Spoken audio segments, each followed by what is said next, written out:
Сәлеметсіздер ме? Өзелік сабақтың тақырыбы тас дәуірі. Ал сіздер білесіздер ме? Ежелгі әлем тас, қола, темір дәуірлеріне бөлінеді. Қазір біз 2 миллион жылдан бастап біздің заманымызға дейін 2000 жылдыққа дейін қамтыған тарихтағы ең ұзақ кезең тас дәуірі туралы әңгіме қозғаймыз. Тас дәуірі палеолит, мезолит, неолит болып үшке бөлінеді. Әр кезеңге толығырақ тоқталайық. Палеолит – ежелгі тас ғасыры. Бұл сөз екі грек сөзінен тұрады. Палео – ежелгі, литос – тас. Өз кезегінде палеолит үшке бөлінеді. Ерте палеолит – австралопитектер, питекантроптар және синантроптар өмір сүрген кезең. Орта палеолит – адамның неандерталдық түрі пайда болған кезең. Және кейінгі палеолит – кроманьон саналы адам пайда болған кезең. Ежелгі адамдар жыртқыштардан қорғанып, тағам жеуге болатын өсімдіктерді іздеп, бір жерден екінші жерге көшкен. Оларға бірігіп өмір сүру оңайырақ болды. Сондықтан қарапайым адамдар тобы пайда болды. Олар жинаумен және аң аулаумен айналысқан. Адамдар үңгірлерде өмір сүрді. Егер үңгірлер болмаса, онда үйлер ағаш бұтақтарынан және ірі жануарлардың сүйектерінен тұрғызылды. Олар таяқша, қырғыш, пышақ және тағы басқа қарапайым құралдарды жасады. Палеолит кезеңінде адамдар от алуды үйренді. Алдымен олар одан қорыққан. Өйткені табиғи өрттер өте қауіпті болды. Бірақ белгілі болғандай, өрт адамға үлкен көмекші болды және олар оны мұқият сақтап қалуға тырысты. Бірақ табиғи от жиі сөніп қала беретін. Уақыт өте келе адамдар оны өздігінен алуды үйренді. Бұл сол кездегі үлкен жетістіктердің бірі болған. От алудың бірнеше жолдары бар. Біз олардың біреуін атап айтқанда тасты тасқа үйкелеу арқылы тәсілін қарастырамыз. Олар екі кремний тасты алып, құрғақ мүк, шөп, ұсақ жаңғаларды дайындады.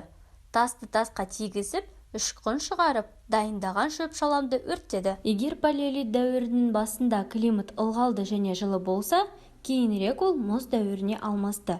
Онымен бірге жер бетіне мамонттардың, тіс жолбарыстардың және үңгір аюларының патшалығы пайда болды. Мұндай жануарларды аулау қиын болған. Адамдар әртүрлі қаруларды қолдана бастады. Мысалы гарпундар, балта және найза. Ең қиын аңшылық мамонтты аулау.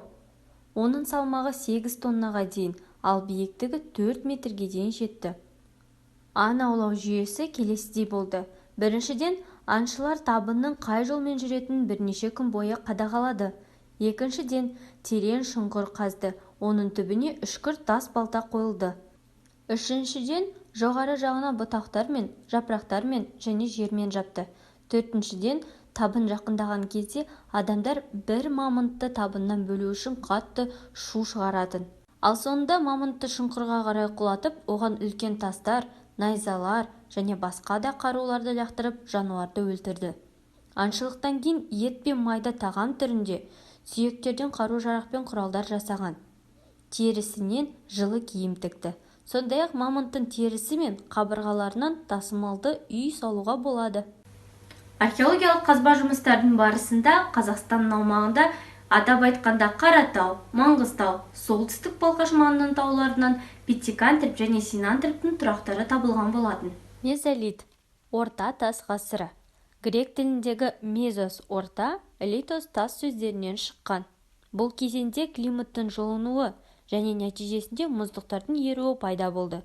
Ірі жануарлар жойылып, жер бетінде майдалар қалды. Бұның барлығы жаңа қару-жарақ түрлерін жасауға мәжбүр етті.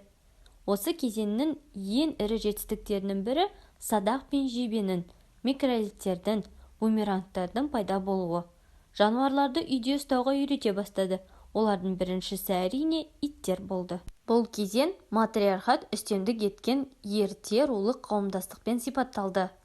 Матриархат жетекші рөл әйелдерге тиесілі қоғам. Неолит – жаңа тас дәуірі. Атауы латын «неос» жаңа сөзінен және грек «литос» тас сөзінен тұрады.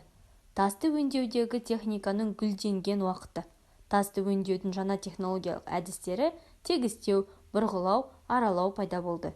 Неолиттің ең маңызды ерекшелігі қосалқы шаруашылықтан, аң аулау мен жинаудан өндіруші мал шаруашылығы мен егіншілікке ауысты. Алғашқы фермерлер қарапайым еңбек құралдарын тас дән үгіткіш, ұнтақтағыш, кетпендерді қолданды. Өсіргендері бидай, арпа, тары болды. Матриархаттық қоғамнан патриархаттық қоғамға көшті. Енді ру басында ер адамдар тұрған еді. Міне, тас дәуірінде қоғамдық өмір және адамзаттың дамуы дәл осындай болды.